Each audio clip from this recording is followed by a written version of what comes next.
Hello, everyone, and welcome back. Our first presenter is Shaun Dippnall, founder and CEO at Explore. And he told me a little earlier that he's sitting in his home between the beautiful Franschhoek and Paarl. Very jealous about that. In any case, Shaun is going to be speaking to us about AI adoption in the African market, a very, very relevant topic. Shaun, welcome, and we look forward to listening to your presentation. Thanks, Shaun. Can you see my screen? I can, yes. Excellent. Yeah, so thanks for having me. My name is Shaun, and I'm talking today on the advances in AI with some examples and how I think it'll change the world of work over the next 10 years and what I think companies can do to sort of embrace this transformation and change. A quick introduction to the businesses we run. We've got the Data Science Academy, which teaches data science and AI at scale. We think we're one of the biggest on the continent. Probably will teach over 1,000 students this year. We've got an AI solutions business that builds utility tech into Europe. We've got an insights business that sort of builds AI for insurers, and then we've got an offshoring sort of data science business that offshores local talent into the first world. So probably about 150 to 170 data scientists and data engineers, and hopefully have some experience to share around this sort of advances in AI and how it's going to affect us going forward. 15 minutes to share this, which is not a long time, so let's go for it. First up, let's start with the story. So I'm not sure if you've heard of the sort of myth of a Chinese king whose daughter was going to get killed out in the fields, and a peasant saved her life. So the king was incredibly grateful for his daughter's life being saved. He called the peasant to his kingdom and he said, whatever you want, I can give you. Just name your price. And what the peasant said is, I don't want much. I just want a grain of sand, which I want you to double up for every piece, every block on the chessboard. So 1 becomes 2, becomes 4, becomes 8. The king chuckled and said, you don't ask for much. That's easy to give. And got his CFO with a bag of rice and started giving the peasant the grains of rice. So what the king thought and what most people thought is that that's actually not a lot of rice, but 8 becomes 16, becomes 32, becomes 64, and suddenly you're at numbers that are getting quite big, right? And if you play that out, by the time you get to the middle of the board, you've got as much grains, you've got the number of grains of rice that makes up Mount Everest, and very shortly after that, you've run out of grains of rice. So the king was fooled and he lost his kingdom because you cannot fool the sort of last block with rice because there's not enough.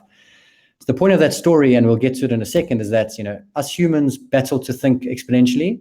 If I asked you to walk 30 single steps, you could picture in your mind, I'm going to go 30 steps. But if I asked you to double your steps 30 times, you would cover the world 26 times, which is just hard for the mind to comprehend. So sort of first point in the story is that us humans think linearly and not exponentially. And why is that a problem, or why is that interesting? Is because we're living in an exponential world, and what is growing exponentially? Everything. Firstly, data is being produced and consumed exponentially. Changes every single week, but the data produced in the last month is more than the data produced from the whole of humanity before that. All these social platforms are just sort of spitting out data, all these IoT devices. So you've got an explosion of data. You've got algorithms, which the data scientists build. Those are getting exponentially more powerful week on week. You all know AWS, GCP, Azure. Their cloud storage costs are reducing exponentially, and their compute costs are increasing exponentially, or their compute power is increasing exponentially. So you've got this global brain of data, of intelligence, of storage, and of computation, and all those 4 things are growing exponentially at the same time. So what does that mean? These machines that we are building and the AI that sort of power them are becoming incredibly smarter and more intelligent. Here's a very messy graph that shows, the sort of intelligence of the machines we've been building, and there's projections, depending on who you believe, that these machines and these AIs will approach the intelligence of humans and potentially surpass them. So again, a bit of a pause. We're living in this exponential world, which we can't comprehend as humans because we think linearly. There's these massive mega trends growing exponentially, and these machines driven by AI are becoming increasingly more intelligent, and at some point will approach our intelligence or surpass it, right? So that sounds all very maybe scary or unbelievable or confusing. let me now just share some sort of real life examples of where this is playing out, where this is machines approaching human intelligence. So I'm going to play a few videos and then summarize the key points. Let's go for number one. Go is the world's oldest continuously played board game. It is one of the simplest and also most abstract. Beating a professional player at Go is a long-standing challenge of artificial intelligence. Everything we've ever tried in AI just falls over when you try the game of Go. The number of possible configurations of the board is more than the number of atoms in the universe. AlphaGo found a way to learn how to play Go. So far, AlphaGo has beaten every challenge we've given it, but we won't know its true strength until we play somebody who is at the top of the world, like Lee Sedol. Much like no other is about to get underway in South Korea. Lee Sedol is to Go what Roger Federer is to tennis. Just the very thought of a machine playing a human is inherently intriguing. The place is a madhouse. Welcome to the DeepMind Challenge. The whole world is watching. Can Lee Sedol find AlphaGo's weakness? Whoa. Is there, in fact, a weakness? The game kind of turned on its axis. Look at his face. That is not a confident face. It's developing into a very, very dangerous fight. Hold the phone. Lee has left the room. In the end, it is about pride. I hate this that went wrong.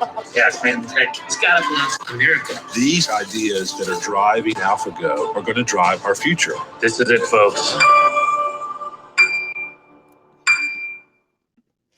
So I'm sure you all know that story very well, but effectively, in the 50s, machines would never be able to beat a human at chess. After a human was beaten in chess, machines were never able to beat a human at the game of Go. 4 years ago, the story is well told, and now that's almost a given, and a machine can beat the top player, 100-0 every day of the week. So that's one example. There's a couple more which you all know, and we don't have much time, but we've got self-driving cars. 15, 20 years ago, the thoughts of a car being able to drive without a human in this complex environment of rain, wind, traffic lights, pedestrians was considered inconceivable.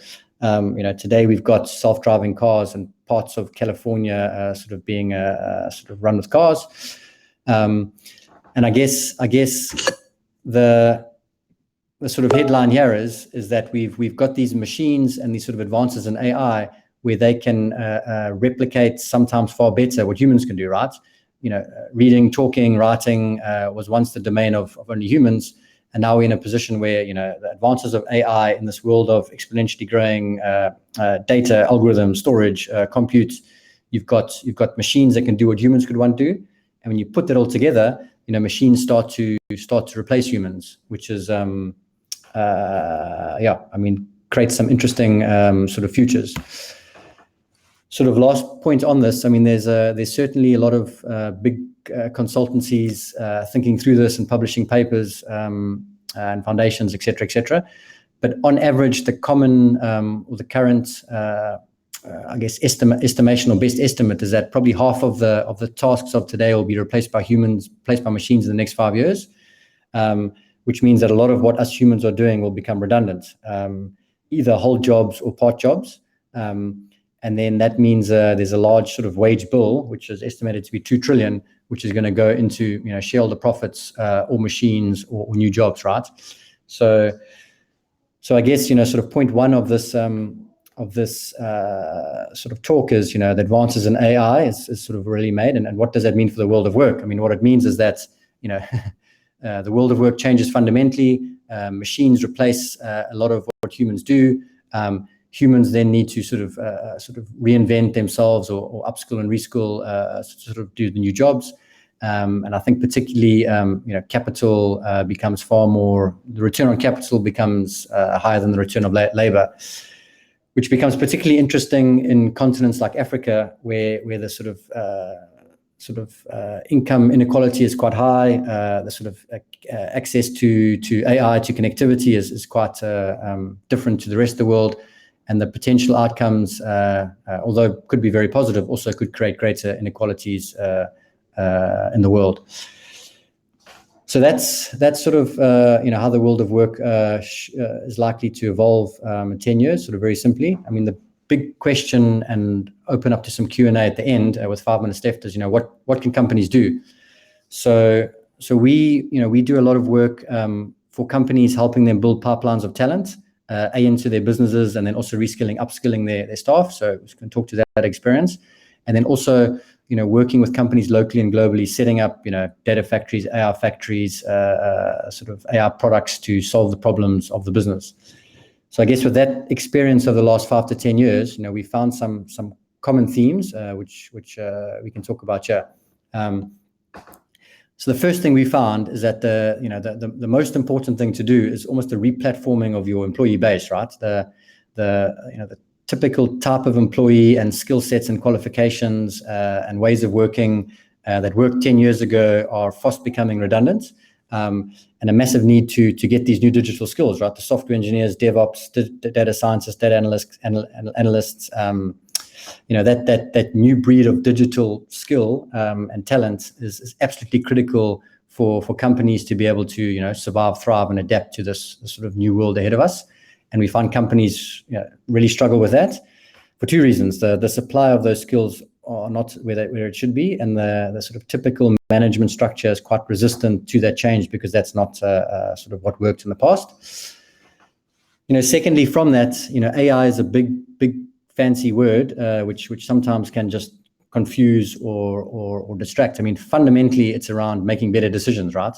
So you've got all this data, and you've got all these scientists, and ultimately it's around building tools, products, and mechanisms to make decisions better based off data, right? So basically moving to an insights-led organization where we're using all these fancy algorithms and people, but effectively you're making decisions better, faster, and cheaper to run your business more efficiently, to make more profits in a sustainable manner, right? So that move to that insights-led organization is not trivial. It's a massive transformation. The next thing that we found is really important and really challenging is the move to cloud. So working in the cloud with all these tools and algorithms and people is just fantastic, right? I mean, living in that space every day. I mean, it's scalable, flexible. You can sort of spin up horizontally, vertically. You can use the APIs. I mean, it's just a phenomenal place to quickly build valuable things. And what we find, particularly for sort of bigger companies, is that move often takes quite slow, right? So a startup can in 10 seconds be on the cloud using Jupyter notebooks and open source to sort of build stuff. In large companies, it might take months or years to get that sort of through a committee for good reasons, but that sort of pace of adoption certainly is a challenge, I think.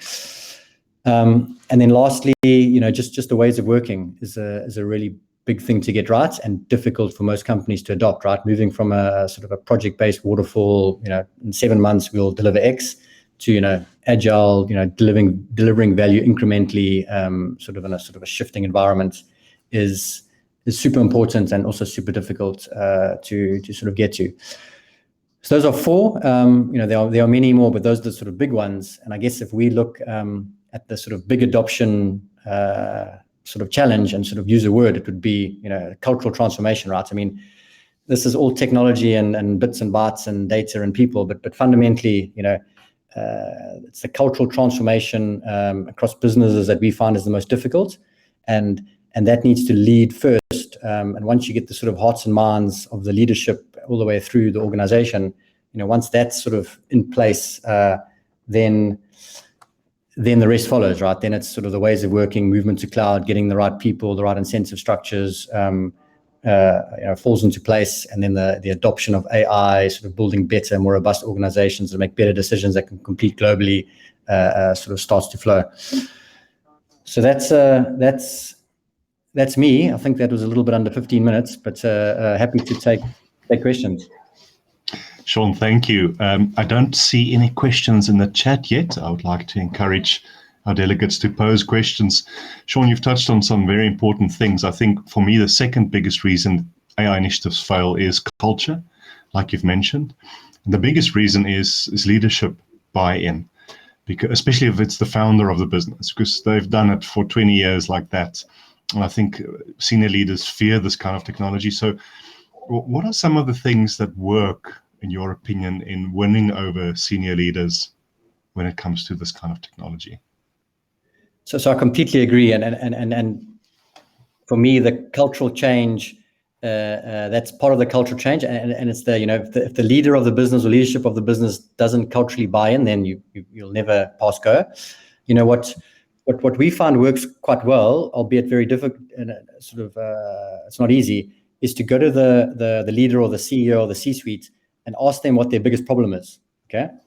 So, it's not about technology, it's not about AI, it's not about AWS. It's like, what is your biggest business problem that you're trying to solve?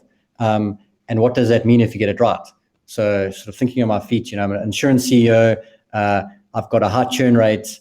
And if I took my churn from 20% to 14%, it would change my profit dramatically. And that's what my focus is, right? So now you've got a burning platform, and then it's sort of saying, okay, cool. Like what sort of solutions and insights and tools can help the CEO sort of improve his churn rate? And then you sort of work backwards to a solution, which will almost definitely be a cloud-based solution. And then as long as you're solving the leader's problem, the rest flows from there, is our experience. Yeah, that's so true. Look, I think what the mistake we make as technologists is we lead the conversation with models and tools and AI and all just stuff that doesn't make sense to these leaders. But Shaun, I think you're perfectly right. I mean, which business leader won't say yes to an initiative that ups their profits, brings down their cost, helps them to not churn or lose customers? Yeah, I just think it's difficult for technologists to have a business conversation. Do you think? Yeah. So two things on that, right? So we've, and myself, have made that mistake many times, right? Going in with the technology first discussion. I mean, there's a role which we call an analytics translator, right? That's sort of a commercial, strategic, McKinsey type person who sort of that skill set is best suited to lead that conversation. Sort of point one, and point two, and another critical thing is you've got to go with a sort of an agile methodology. Like we want to solve this problem churn. Give me 3 months to prove that I can get you there, right? So you've got to keep yourself honest, and within a certain period and a certain investment, show value, right? What you can't do is say, I'm going to solve your churn problem. Give me 100 million rand and 5 years to set up a data lake. To maybe you got to say, cool, I need 1 million rand and 3 people, and I'm going to build X, Y, and Z, and in 3 months I'm going to come back to you with the results. Like you've got to sort of earn your right to continue to build out the story, as our experience. Yeah, it's almost that minimum viable product kind of approach. Maybe as a last question, Shaun, you represent a local organization working in this field, and there are a number of very exciting companies in South Africa. And I often find that people don't know that. We look at Silicon Valley and at Europe and elsewhere. Just your view on AI and AI kind of startups in South Africa, and perhaps we can touch on government legislation. What can we do to help more people start these kind of companies? Yeah. So firstly, and a bit of a boast, and certainly not me, but the team. I mean, we've got a team of 85 scientists who sort of won a piece of work for Thames Water in the UK, beating the world really. McKinsey, TCS, Ernst & Young, Deloitte. That team has won UK App of the Year, IoT App of the Year, Productivity App of the Year. So the talent in South Africa is globally, it's global, right? Like we have world-class scientists here in South Africa, and we've got the ability to serve the first world at 60% cheaper prices, right? Because of the weak rand. So we've got world-class scientists, we've got a massive strategic cost advantage. The ability for us in Africa to serve the world, it's massive, right? It's a huge opportunity, and with a continent with such and underemployment, I mean, we need to really double down and sort of take this with both hands. I mean, I'm not close to governments and their policies, but I know there's a DTI incentive which incentivizes offshoring, and I think that'll help. But certainly, yeah, the private and public sector should be chomping at the bit to sort of deliver AI into the world. You're so right. Shaun, it's so nice to hear good success stories from local organizations. I wish you and your team well into the future. Make us proud. Thank you for your very informative presentation. I really did enjoy it. I'm sure the delegates did too. And with that, we are going to take a quick 1-minute break, and then we're coming back to listen to our next speaker. Thank you so much.